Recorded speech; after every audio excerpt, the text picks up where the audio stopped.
সাহায্য আছে।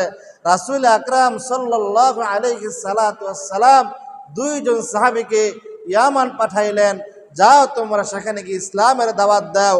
ইসলামের দাওয়াত দেওয়ার পরে সেখানে প্রায় 300 মানুষ ইসলাম ধর্ম গ্রহণ করছে, মহিলা পুরুষ মিলাইয়া।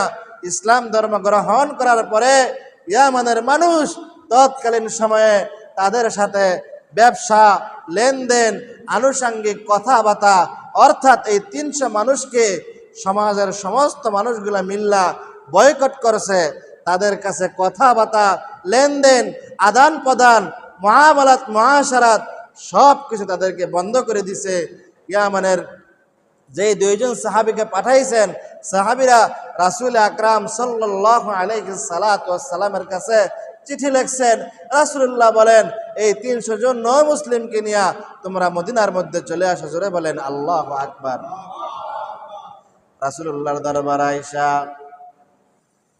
বলতেছে, ইয়া রাসূলুল্লাহ, ইয়া হাবিবাল্লাহ, ইসলাম ধর্ম গ্রহণ করার কারণে, এক আল্লাহকে স্বীকার করার কারণে, মুহাম্মদের ধর্মকে গ্রহণ করার কারণে আমাদের সাথে লেনদেন ব্যবসা বাণিজ্য সব কিছুই বন্ধ করে দিছে।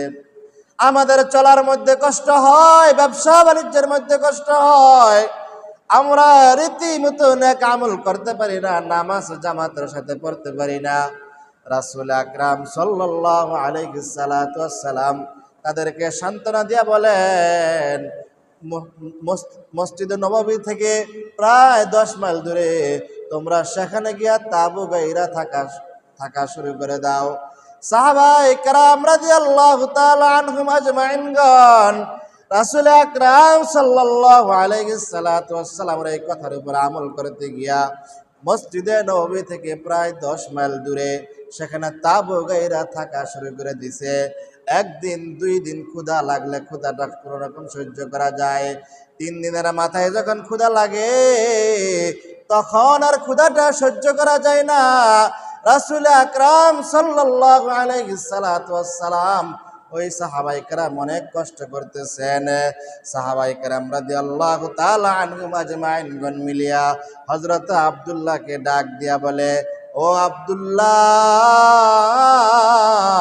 পয়গাম্বর তো বলেছেন আমাদের কোনো সমস্যার সম্মুখীন হলে আমরা পয়গাম্বরকে জানাইবার জন্য। তখন আব্দুল্লাহ ডাক দিয়া বলে, ঠিক আছে, আমি পয়গাম্বরের কাছে যাব আমাদের বিষয়টা জানানোর জন্য। প্রায় 10 মাইল দূর থেকে সন্ধ্যা রাত্রে